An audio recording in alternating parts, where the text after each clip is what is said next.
सर्वांना प्रभू येशू ख्रिस्ताच्या नावामध्ये सलाम. पुन्हा एकदा आपल्या सर्वांच्या बरोबर या युट्यूबच्या माध्यमातून भेटण्याचा, एकत्रितपणे प्रार्थना करण्याचा जो प्रसंग प्रभूने आम्हाला दिलेला आहे, जी संधी दिलेली आहे, त्याबद्दल आपण त्याचे उपकार मानूया. खरोखर तो आमच्यावर कृपा करणारा, आमच्यावर प्रेम करणारा, आमचं जीवन आशीर्वादित करणारा प्रभू आहे. त्याला आम्हाला या जिवंतांच्या भूमीवर जिवंत ठेवलं आणि आज त्याचं गौरव करण्यासाठी त्यानं आम्हाला शक्तिमान केलं. याबद्दल आम्ही त्याला धन्यवाद देऊया. खरंच तो महान प्रभू आहे, त्याच्यासारखा अन्य कोणी नाही. जी जीवन ही जी देणगी आम्हाला मिळालेली आहे, त्या देणगीबद्दल आम्ही त्याला धन्यवादच देऊया. आम्ही त्याची स्तुती करूया, आम्ही त्याची आराधना करूया. परमेश्वराच्या सामर्थ्यामध्ये, त्याच्या कृपेमध्ये, त्याच्या दयेमध्ये आमचं जीवन आम्ही सोपवून देऊया. आमच्या जीवनाबद्दल त्याचे उपकार मानूया, प्रार्थना करूया. पवित्र पवित्र पवित्र अत्यंत पवित्र स्वर्गातील परमेश्वर बाप्पा, तुझ्या चरणाजवळ आमचं जीवन, आमचं अस्तित्व, जीवन सर्वस्वात सोपवून देतो माझ्या प्रभू. प्रभू, आज तुझ्या चरणाजवळ येत असताना आम्ही आमचं अस्तित्व तुझ्या हातामध्ये देतो आणि प्रभू आम्ही तुला धन्यवाद देतो या जीवनासाठी. प्रभू, आमचं जीवन ही तुझ्यापासून आम्हाला मिळालेली देणगी आहे माझ्या राजा. वधस्तंभावरील परमेश्वर तुझ्या बलिदानाच्या द्वारे, तुझ्या एकुलत्या एक पुत्राच्या प्रभू येशू ख्रिस्ताच्या रक्त सांडण्याच्या द्वारे आम्हाला हे जीवन प्राप्त झालं. माझ्या राजा, या अनमोल जीवनाबद्दल आम्ही तुझे उपकार मानतो. प्रभू, आमचं जीवन अनमोल आहे कारण तू त्याला किंमत दिलीस. नाहीतर आमचं जीवन पापाकरता तयार केलेलं, पापामध्ये तयार झालेलं आणि नाशाकरता चाललेलं असं होतं. परंतु प्रभू, तू तुझी कृपा पुरवलीस आणि आमचं जीवन तू तुझ्या कृपेमध्ये, दयेमध्ये आशीर्वादित करून सार्वकालिक जीवनाकडे घेऊन जातस. आम्ही तुझ्या चरणाजवळ येत असताना पुन्हा एकदा आमचं समर्पण करतो. प्रभू येशू ख्रिस्ताच्या जीवनाबद्दल, त्याच्या बलिदानाबद्दल, त्यानं आमच्यासाठी केलेल्या स्वयज्ञाबद्दल आम्ही तुझं नाव उंचावतो माझ्या राजा. आजच्या दिवसाबद्दल आम्ही तुझे उपकार मानतो आणि आज तुझी कृपा, तुझी दया आमच्या जीवनामध्ये तू पुरवत आहेस, त्याबद्दल देखील आम्ही तुला धन्यवाद देतो माझ्या राजा. आज तुझी स्तुती करत असताना, तुला धन्यवाद देत असताना प्रभू आम्ही तुझी उपस्थिती मागतो, तुझं सानिध्य मागतो. आमच्या जीवनामध्ये तू यावंस, तुझ्या कृपेनं, दयेनं तू आम्हाला भरावंस, तुझ्या आत्म्याच्या अभिषेकानं भरावंस ही विनंती करतो. परमेश्वर, जी आम्ही कुणी सहभागी होतात त्यामुळे प्रत्येकाच्या जीवनामध्ये तू तुझं सामर्थ्य दे. तू तुझ्या सामर्थ्यानं आज आमच्याशी बोल माझ्या राजा. तू तुझी कृपा दे. आम्ही प्रार्थना आणि विनंती करतो माझ्या राजा, तुझ्या सामर्थ्यामध्ये, अभिषेकामध्ये, कृपेमध्ये, दयेमध्ये आम्ही प्रत्येकाला तू चालव. येशू बाप्पा, इथून पुढची संपूर्ण वेळ तुझ्या हातामध्ये घे. तुझ्या कृपेमध्ये, तुझ्या गौरवामध्ये, अभिषेकामध्ये आमचं जीवन परिवर्तित कर. उद्धारक प्रभू येशू ख्रिस्त याच्याच प्रिय गोड नावात ही प्रार्थना तुला सादर केली म्हणून तो ऐक माझ्या राजा. आमेन. देवाच्या पवित्र वचनातून आम्ही शिकण्याचा प्रयत्न करणार आहोत आणि आज आम्ही ज्या विषयावर मनन करणार आहोत किंवा जो विषय अभ्यासण्याचा प्रयत्न करणार आहोत तो विषय आहे, परमेश्वराने मोशेला वचनदत्त देशामध्ये का जाऊ दिले नाही. परमेश्वराने मोशेला वचनदत्त देशामध्ये का जाऊ दिले नाही. आणि कदाचित आम्हा प्रत्येकाला याचं उत्तर माहित असेल, कदाचित आम्हाला ते माहित नसेल, परंतु आम्हाला नक्कीच हे आम्ही ऐकलं असेल की एके ठिकाणी परमेश्वरानं मोशेला आज्ञा दिली होती की तू खडकाला आज्ञा दे आणि त्याच्यातून लोकांसाठी पाणी येईल. लोकांना पाणी मिळत नव्हतं, पाण्याविरुद्ध ते कुरकुर करत होते, देवाविरुद्ध कुरकुर करत होते पाण्यासाठी. आणि मग मोशे तिथं गेला आणि त्यानं रागावून त्या खडकावर 2 वेळा काठी आपटली. गणना याचा 20वा अध्याय त्याच्याबद्दल आपण बोलत आहोत आणि या 20व्या अध्यायामध्ये तिथं म्हटलेलं आहे की परमेश्वर मोशे आणि अहरोन यांच्यावर रागावला आणि त्यांना तो म्हणाला की तुम्ही माझं पावित्र्य या लोकांच्या समोर जपलं नाही म्हणून तुम्हाला वचनदत्त देशात जावयाचं नाही. हा आम्हा सगळ्यांना माहित असणारा भाग आहे.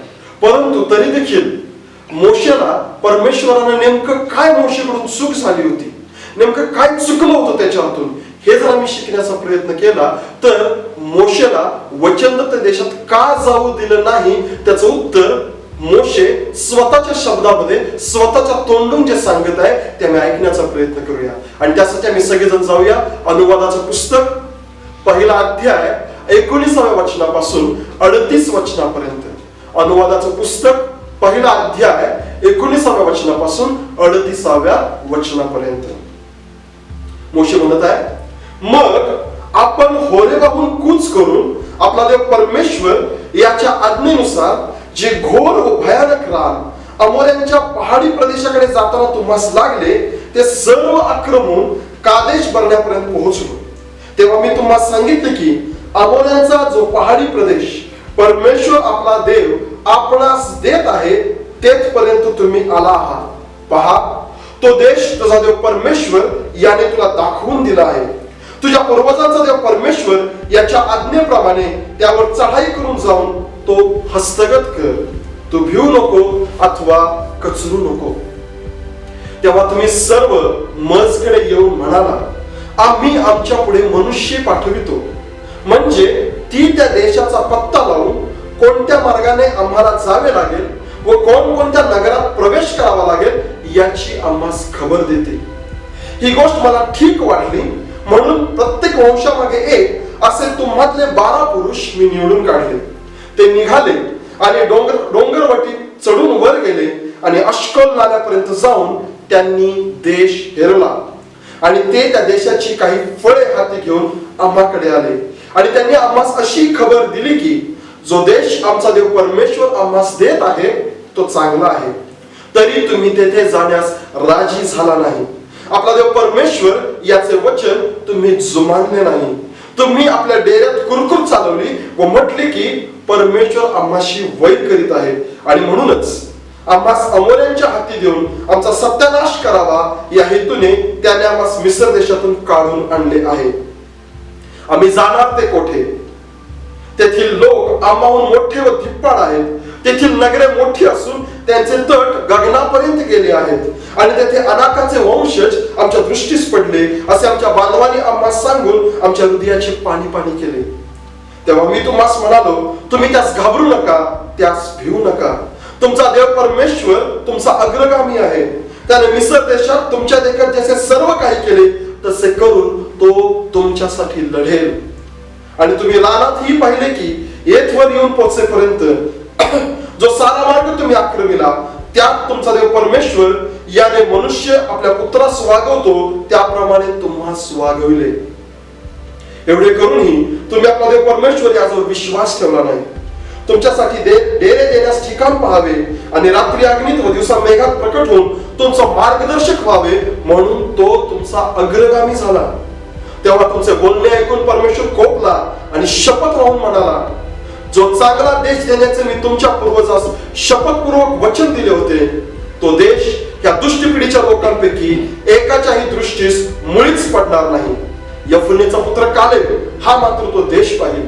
ज्या भूमीला त्याचे पाय लागले ती मी त्याला व त्याच्या वंशजास देईन, कारण तो पूर्णपणे परमेश्वराला अनुसरला आहे. त्याप्रमाणे तुमच्यामुळे परमेश्वर मजवरही रागावून म्हणाला, तूही त्या दिवशी जावयाचा नाहीस.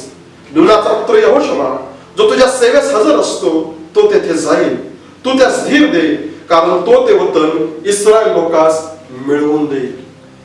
या ठिकाणी मोशे अनुवादाच्या पुस्तकामध्ये कारण सांगण्याचा प्रयत्न करत आहे की परमेश्वर त्याला वचनदत्त देशामध्ये का जाऊ देत नाही.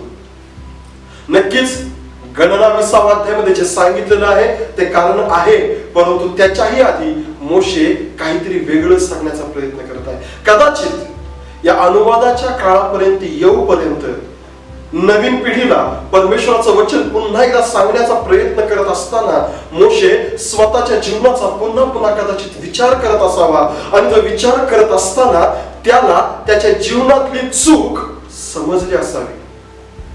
आणि म्हणून तो आता या ठिकाणी जेव्हा सांगण्याचा प्रयत्न करत आहे तो ते कारण सांगत आहे की का परमेश्वर त्याला वचनदत्त देशात जाऊ देत नाहीये. कदाचित तो स्वतःचं जीवन तपासून बघत असताना त्याच्या लक्षात आलं की तो नेमका कुठं चुकला. या ठिकाणी वचन सांगतं की ते कादेश बर्न्यापर्यंत आले आणि कादेश बर्न्याहून ते पुढे आले आणि जो वचनदत्त देश त्यांना दिलेला होता त्या अमोऱ्यांच्या पहाडी प्रदेशापर्यंत ते आले. परमेश्वरानं तिथं त्यांना आज्ञा दिली होती. काय आज्ञा दिली होती? की जा हा देश तुम्ही हस्तगत करा, ताब्यात घ्या, काबीज करा. परंतु त्या ठिकाणी लोक एकत्रित आले आणि ते मोशेकडे एक योजना घेऊन आले. ती योजना अशी होती की आपण जावं, पहिल्यांदा तो देश हेरावा, त्या देशामध्ये जाण्या येण्याचे मार्ग कुठे आहेत, कसे ते सगळं बघावं, आणि मग आपण काय करूया, त्या देशावर हल्ला करूया किंवा तो देश ताब्यात घेण्याचा, काबीज करण्याचा प्रयत्न करूया. आता जर गणना याचा 13वा अध्याय मी वाचण्याचा प्रयत्न केला तर गणनाच्या अध्यायामध्ये असं म्हटलेलं आहे, परमेश्वराने मोशेला सांगितले, मी इस्रायल लोकांस कनान देश देत आहे, तो हेरण्यासाठी मनुष्य पाठीव. प्रत्येक वंशामागे एक सरदार पाठीव. आता गणना 13वा अध्याय आम्हाला सांगण्याचा प्रयत्न करत आहे की जणू काही ती परमेश्वरानं मोशेला आज्ञा दिलेली होती. परंतु अनुवादाच्या पुस्तकातून जर संदर्भ घेऊन आम्ही ती गोष्ट बघण्याचा प्रयत्न केला तर आमच्या लक्षात येईल की नेमकं तिथं काय घडलं होतं, का परमेश्वर ती आज्ञा देत होता. गणना याचा 12वा अध्याय पाहिला तर त्या 12व्या अध्यायामध्ये मिरियाम आणि मोशे यांच्यामध्ये झालेली जी धुसफूस आहे ती आम्हाला दिसून येत आहे.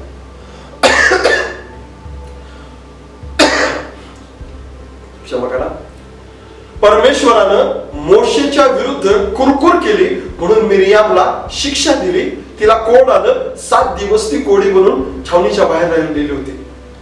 आणि हा संपूर्ण प्रसंग घडतो न घडतो तोच 13वा अध्याय अचानकच एकदमच सांगत आहे, परमेश्वर मोशेला आज्ञा देत आहे की तुम्ही जा आणि देश हेरा.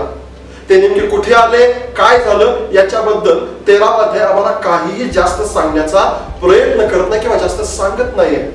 आणि म्हणून अनुवादाच्या पुस्तकामधून जेव्हा मी शिकण्याचा प्रयत्न करत आहे तेव्हा आमच्या लक्षात येतं की परमेश्वर त्या मिरियामीच्या प्रसंगानंतर त्यांना पुढे घेऊन आला, कुठं, वचनदत्त देशाच्या जवळ. आणि आता तो त्यांना आज्ञा देत होता. काय आज्ञा देत होता की जा, हा देश तुम्ही ताब्यात घ्या, हा देश तुम्ही हस्तगत करा. मोशे तेच सांगण्याचा प्रयत्न करत आहे. अनुवाद 1ल्या अध्यायामध्ये तो म्हणतो की परमेश्वराने तुम्हाला आज्ञा दिलेली आहे की जा, तो देश तुम्ही ताब्यात घ्या, तुम्ही घाबरू नका, तुम्ही कचरू नका, तुम्ही भिवू नका. परंतु इथं त्या लोकांनी मात्र जे केलं ते फार वेगळं होतं. त्यांनी आपल्या मनामध्ये योजना केली आणि ती योजना ते घेऊन आले. काय योजना होती ती? की आपण जावं, तो देश हेरावा, हेर पाठवावेत, कसं जायचं, कुठून जायचं, त्या मार्गांचं सगळं आपण काय करूया, नकाशा बनवूया थोडक्यात, आणि मग आपण जाऊन तो देश ताब्यात घेऊया. आणि वचन सांगतं की मोशेला ही गोष्ट ठीक वाटली आणि म्हणून मग मोशेनं प्रत्येक वंशामाग एक पुरुष निवडला हेर म्हणून त्या देशामध्ये पाठवण्याकरता. या ठिकाणी जर बघायची गोष्ट गेली तर खरंच इस्रायल लोकांच्या जीवनाबद्दल आश्चर्य वाटतं.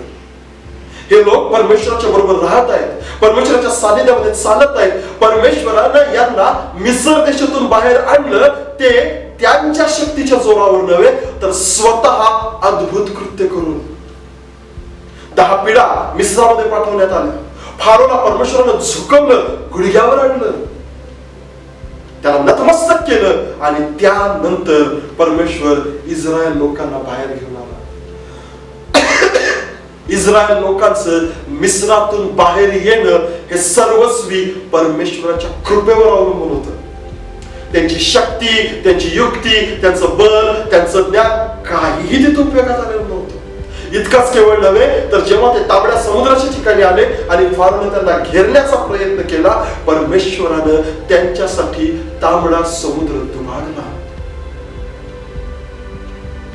ते समुद्रातून कोरड्या भूमीवरून चालून गेले. परमेश्वर त्यांचा अग्रगामी झाला. दिवसा मेघस्तंभातून, रात्री अग्निस्तंभातून परमेश्वर त्यांचं रक्षण करत होता आणि परमेश्वर स्वतः त्यांच्यासाठी राहण्या योग्य जागा शोधून त्यांना तिथं तळ द्यायला सांगत होता. म्हणजे ज्या मार्गाने ते चाललेले होते त्याचा नकाशा पण त्यांच्याकडे नव्हता. परमेश्वर स्वतः त्यांचा GPS नॅव्हिगेशन होता. परमेश्वर स्वतः त्यांना चालवत होता. तो स्वतः त्यांच्यासाठी स्थळ शोधत होता आणि तिथे त्यांना डेरा द्यायला सांगत होता. आणि इतकं सगळं असून सुद्धा लोकांचा त्यांच्या बरोबर चालणाऱ्या परमेश्वरावर विश्वास नव्हता. बघा, त्यांना परमेश्वर सांगत की जा, तुम्ही देश ताब्यात घ्या. इतके सगळे चमत्कार त्यांच्या जीवनामध्ये घडलेले आहेत, झालेले आहेत. त्या लोकांनी खरं तर त्याच वेळी उठून परमेश्वराचा जयघोष करून परमेश्वराच्या नावामध्ये त्या देशाला ताब्यात घेण्यासाठी जायला पाहिजे होतं. पण हे लोक योजना करत आहेत. कसली योजना? की आपण जाऊ, हेर पाठवू, त्या देशाचा माग काढू आणि मग आपण तो देश ताब्यात घेऊ. जणू काही यांच्या स्वतःच्या ताकदीवरच, यांच्या स्वतःच्या सामर्थ्यावरच ते वचनदत्त देशामध्ये चालले होते आणि वचनदत्त देश ते मिळवणार होते. वचनदत्त देश हा परमेश्वर त्यांना देव करत होता, कारण त्यानं अब्रामाशी करार केलेला होता आणि म्हणून हा वचनदत्त देश त्या लोकांना मिळणार होता. यांच्या स्वतःच्या शक्तीने नव्हे, सामर्थ्याने नव्हे किंवा त्यांच्या बलाने नव्हे, परमेश्वराच्या कृपेवर त्यांना तो मिळणार होता. परंतु यांचा विचार काय चाललाय? आपण जाऊया, हेर पाठवूया, प्लॅनिंग करूया, योजना करूया आणि मग आपण तो देश आपल्या हातामध्ये घेण्यासाठी त्याच्यावर चढाई करू. आणि मोशे काय म्हणतोय? मला ही गोष्ट ठीक वाटली. त्याच्या मनाला ती गोष्ट काय झाली? ठीक वाटली आणि त्यानं ते पुरुष निवडले. आणि कदाचित जे तुम्ही आणि आम्ही करतो तेच मोशेने त्या ठिकाणी केलं. त्याला ती गोष्ट ठीक वाटली, त्याला ती आवडली, त्याने ती योजना तयार केली आणि मग आता ती योजना तो परमेश्वराकडे घेऊन चाललाय की प्रभू मला हे ठीक वाटलं की आम्ही जावं, देश हेरावा, मी माणसं तयार केलेली आहेत, तर आता त्यांना मी पाठवू काय? आणि कदाचित गणना 13 मध्ये परमेश्वराची इच्छा नव्हती, परंतु परमेश्वर म्हणाला ठीक आहे, आता तू एवढं सगळं प्लॅनिंग केलेलं आहेस तर जा, दूत पाठव. आणि जेव्हा ते दूत गेले देश करण्यासाठी, ते परत आले चांगली बातमी घेऊन नाही, तर हृदयाचं पाणी पाणी करणारी बातमी घेऊन, खच्चीकरण करणारी बातमी घेऊन, परमेश्वराच्या इच्छेच्या विरुद्धची बातमी घेऊन. फक्त 2च लोक होते त्याच्यामध्ये, कालेब आणि यहोशुवा, जे म्हणाले परमेश्वराच्या सामर्थ्यानं आपण त्यांना निश्चितच विजय मिळवू शकतो, जिंकू शकतो. कालेब आणि यहोशुवा हे 2च होते जे परमेश्वराच्या इच्छेप्रमाणे चालले, परमेश्वरावर विश्वास ठेवले. त्यांनी परमेश्वराचा आपला विश्वास कमी होऊ दिला नाही. बाकी 10 आले आणि काय सांगू लागले? ते सांगू लागले की आपल्याला जमणार नाही. तिथं आम्ही अनाकांचे वंशज म्हणजे राक्षस बघितले. तिथं जी तटबंदी ती गगनापर्यंत भिडलेली आहे. ते लोक बलवान आहेत, थिप्पाड आहेत, खरंच दुधापदाचा प्रदेश आहे, पण आपण त्यांच्या समोर खूप दुबळे आहोत. कोणाची दृष्टी? लोकांची दृष्टी. ते विसरून गेले की परमेश्वर त्यांचा रक्षण करता म्हणून त्यांच्या बरोबर आहे. ते विसरून गेले की त्यांना सोडवणारा त्यांचा जिवंत देव त्यांच्या बरोबर आहे. ते आपल्या मनामध्ये योजना करते झाले आणि त्यांच्या मनाला जे आवडलं ते त्यांनी केलं. आणि त्या ठिकाणी मोशेची चूक ही झाली की त्याला ती गोष्ट आवडली आणि त्यानं त्या ठिकाणी गिव्ह अप केलं. लोकांच्या म्हणण्याला तो मान्य झाला. परमेश्वराच्या इच्छेपेक्षा लोकांचं म्हणणं, स्वतःला जे आवडलं, स्वतःला जे पटलं, त्याच्यावरती त्याने जास्त भिस्त ठेवली. परिणाम, त्या लोकांच्या जीवनामध्ये परमेश्वराकडून शाप आला. त्या लोकांच्या जीवनामध्ये परमेश्वराकडून शिक्षा आली. परमेश्वर म्हणाला की तुम्ही हे जे केलेलं आहे, तुम्ही माझ्यावर विश्वास ठेवलेला नाही, त्याबद्दल मी तुमच्यावर कोपलेलो आहे. आणि मग परमेश्वर म्हणाला आता मी तुम्हाला शिक्षा देणार आहे. 40 दिवस देश फिरण्याला लागले. प्रत्येक दिवसासाठी 1 वर्ष मी तुम्हाला रानामध्ये फिरवेन. आणि अशा रीतीने इस्रायल लोक 40 वर्ष रानामध्ये भटकणारे झाले. का भटकत होते? परमेश्वर त्यांना 40 वर्ष रानात फिरवायची इच्छा नव्हती. तो तिथंच त्यावेळीच त्याला त्या वचनदत्त देशात घेऊन जाण्यासाठी तयार झाला होता. या लोकांनी परमेश्वरावर विश्वास ठेवला नाही. त्यांनी स्वतःवर, स्वतःच्या मनावर, स्वतःच्या बुद्धीवर विश्वास ठेवला. परिणाम 40 वर्ष त्यांच्या जीवनातले आशीर्वाद लांबले. जे वचनदत्त देशात ते उद्या जायचे, ते 40 वर्ष थांबलं गेलं. आणि त्याच्यापेक्षा भयानक गोष्ट अशी घडली, मोशेच्या जीवनामध्ये त्याच्याकडचं जे नेतृत्व होतं ते यहोशुवाकडे देण्यात आलं. आणि लोकांच्या जीवनामध्ये ज्यांनी ज्यांनी त्या ठिकाणी परमेश्वरावर विश्वास ठेवला नाही, त्या प्रत्येकाच्या जीवनामध्ये परमेश्वराने सांगितलं की तुम्ही रानात मरून जा, पण तुम्ही वचनदत्त देशात जाणार नाही. आणि जे 10 ती बातमी घेऊन आले होते, वचन आम्हाला सांगतं की ते त्यानंतर लगेचच तिथंच मरण पावले. आणि ती 40 वर्षामध्ये ती संपूर्ण 20 वर्ष वयाहून अधिक वय असणारी संपूर्ण पिढी रानामध्ये 40 वर्षामध्ये मरण पावली. त्या संपूर्ण पिढीला परमेश्वर घेऊन गेला नाही, फक्त कालेब आणि यहोशुवा या दोघांनाच तो घेऊन गेला. आणि जी संपूर्ण नवीन पिढी जन्माला आलेली होती त्याच पिढीला तो घेऊन गेला. जर त्या लोकांनी परमेश्वरावर अविश्वास दाखवला नसता, स्वतःच्या मनावर अवलंबून राहिले नसते, तर ते वचनदत्त देशात त्याच वेळी जात होते. आणि जर ते त्याच वेळी वचनदत्त देशात जात होते तर मरिबाची प्रसंग उद्भवतच नव्हता. गणना 20 मधली घटना घडतच नव्हती. त्यांना त्या पाण्यासाठी कंठाला शोष पडला नसता, त्यांनी कुरकुर केली नसती आणि मग मोशेला तिथं दगडावर काठी आपटावीच लागली नसती. लक्षात घ्या, जेव्हा आम्ही परमेश्वरावर अविश्वास ठेवतो, जेव्हा आम्ही परमेश्वरावर पूर्णपणे समर्पित राहत नाही, जेव्हा आम्ही आमच्या मनावर, आमच्या बुद्धीवर, आमच्या ज्ञानावर अवलंबून राहतो, तेव्हा आमच्या जीवनामध्ये देवाचे आशीर्वाद थांबतातच. पण आमच्या जीवनामध्ये संकट, अडचणी, समस्या येऊ लागतात, ज्या तिथं मोशेच्या आणि इस्रायलांच्या जीवनामध्ये आल्या. आम्ही शिकण्याचा प्रयत्न करूया. स्वतःच्या बुद्धीवर, स्वतःच्या शक्तीवर, स्वतःच्या सामर्थ्यावर, स्वतःच्या योजनावर विसंबून राहणं किती धोकादायक आहे, आम्ही शिकण्याचा प्रयत्न करूया. मोशे शिकला तो धडा आणि त्याची किंमत त्याला भरपूर द्यावी लागली. त्याच्यानंतर त्याला वचनदत्त देशात लोकांना घेऊन जाता आलं नाही. नेतृत्व बदल झाला. ते यहोशुवाकडे गेलं आणि यहोशुवा लोकांना वचनदत्त देशात घेऊन जाणारा ठरला. का?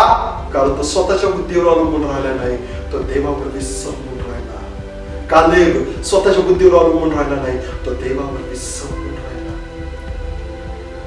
आज आम्ही शिकण्याचा प्रयत्न करूया. स्वतःच्या बुद्धीवर अवलंबून राहणं किती भयानक आहे, किती धोकादायक आहे, आम्ही शिकण्याचा प्रयत्न करूया.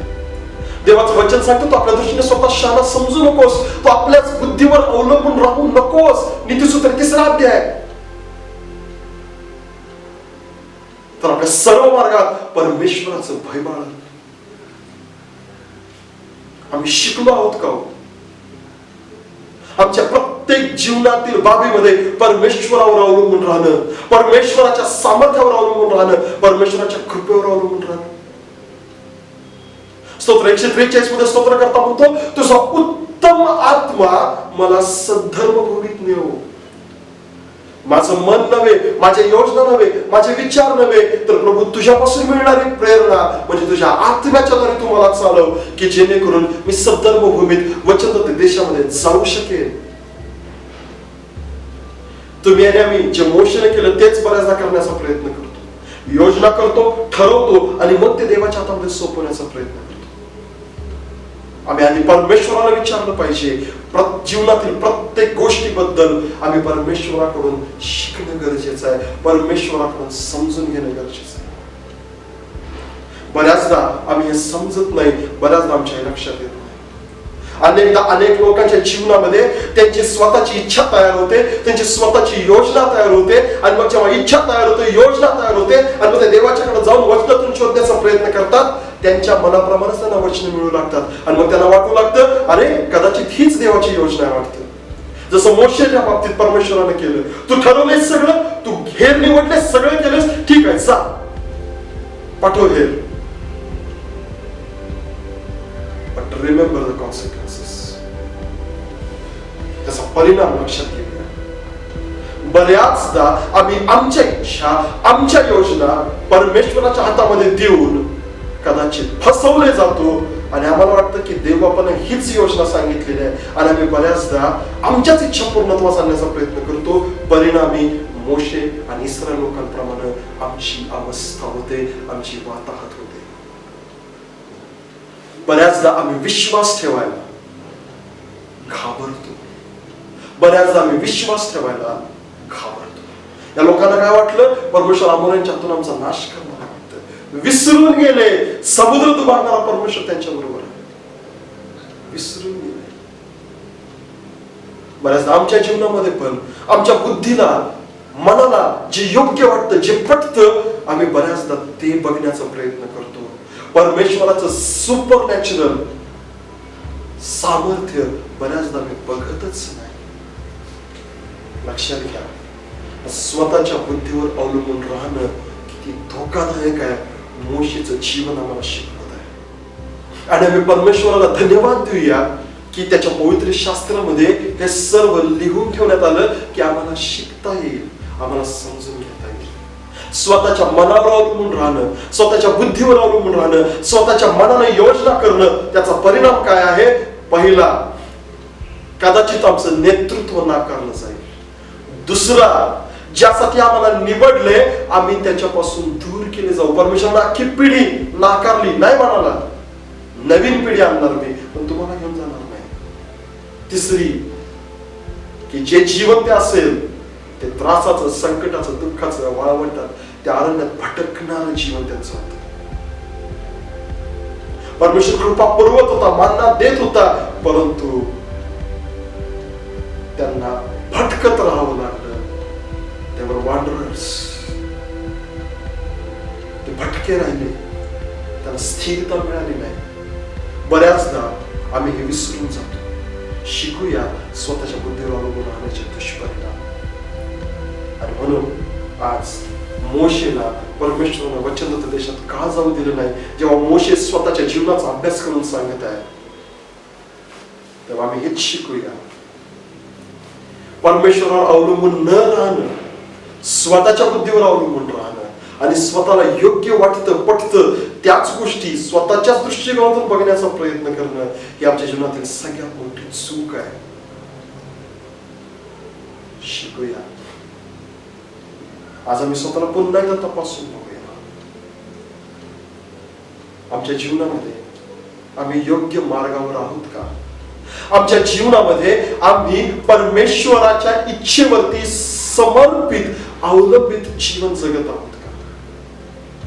आम्ही आमच्या योजना, आमच्या इच्छा पूर्ण करत आहोत का? खरंच परमेश्वर आम्हाला जे सांगतोय, कदाचित ते अशक्य असेल, परंतु आम्ही ते करण्याचा प्रयत्न करत आहोत. आज आम्ही स्वतःचं जीवन तपासूया. मोशे जो परमेश्वराशी प्रत्यक्ष बोलत होता, त्याच्या या चुकीमुळं जर त्याला वचनदत्त देशात जाता आलं नाही, तर मोशे समोर तुम्ही आम्ही कोण आहे? मोशे समोर तुम्ही आणि आम्ही काय आहे?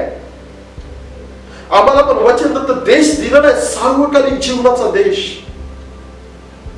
जर त्याच्यामध्ये जायचं आहे तर आम्हाला पूर्णपणे परमेश्वराला समर्पित होऊन त्याच्याच कृपेवर जीवन जगण्याला शिकणं गरजेचं आहे.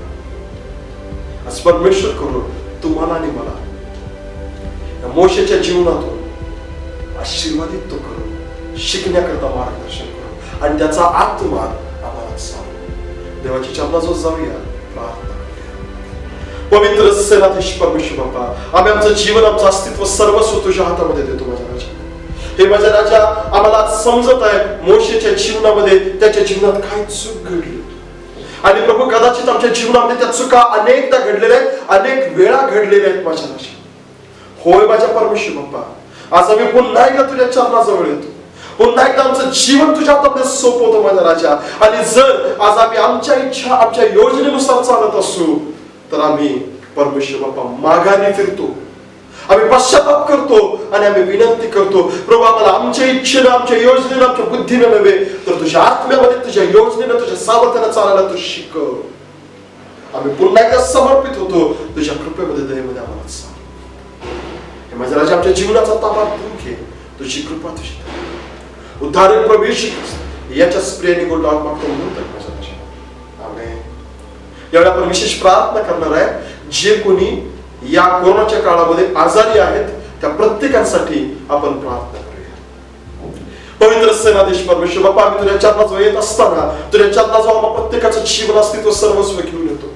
आणि आज आम्ही विशेषतः प्रार्थना करता परमेश्वर या कोरोनाच्या कालावधीमध्ये, परमेश्वर जे कोणी आजारी आहेत, ज्यांना कोणाला कोरोना झालेला आहे, परमेश्वर तुझ्यावर विश्वास ठेवतात, परंतु त्या कोरोनाच्या साथीमध्ये, लपेटामध्ये आलेले आहेत परमेश्वर, त्या प्रत्येकाचं जीवन आम्ही तुझ्या हातामध्ये देतो. आणि प्रभू आम्ही प्रार्थनाने विनंती करतो, त्या प्रत्येकाच्या जीवनामध्ये तुझं आरोग्य तू दे माझ्या राजा. तुझं रक्त त्यांच्या जीवनाकरता तू सांडलंस, त्यांच्यासाठी तू फटके खाल्लेस माझ्या राजा.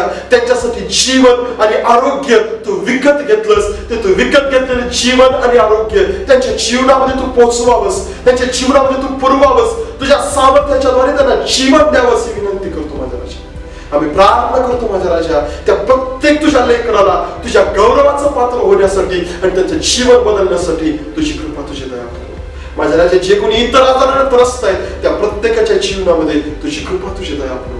विशेषतः परमेश्वर जे मृत्यूच्या भीतीमध्ये वावरत आहेत, जे दडपणामध्ये अस्वस्थतेमध्ये आहेत परमेश्वर, त्या प्रत्येकाला तूच मध्ये विसावा घेण्यासाठी आणि तुझ वर भिस्त टाकून स्वस्थ राहण्यासाठी तू शिकव माझ्या राजा.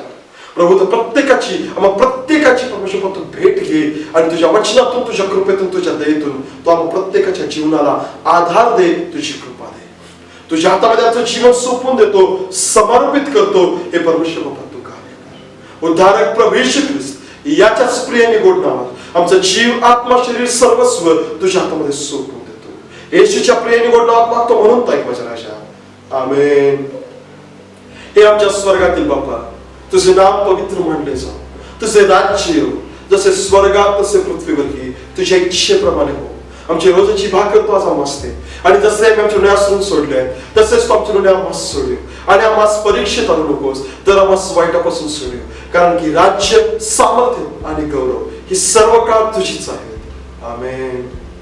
जो अगम्य प्रकाशामध्ये वास करतो तो परमेश्वर त्याचा मुख प्रकाश आम्हावर पाडू, आम्हाकडे प्रसन्न करू आणि ख्रिस्त येशूच्या सानिध्यामध्ये सर्वदा परमेश्वराच्या कृपेवर अवलंबून राहण्यासाठी देव बापाची प्रीती, परमेश्वर ख्रिस्ताची कृपा आणि पवित्र आत्म्याची सहभागिता आम्हा सर्वांसह आता आणि सर्व काळापर्यंत असो. आमेन. परमेश्वर देव आपल्या प्रत्येकाला आशीर्वाद करो. धन्यवाद.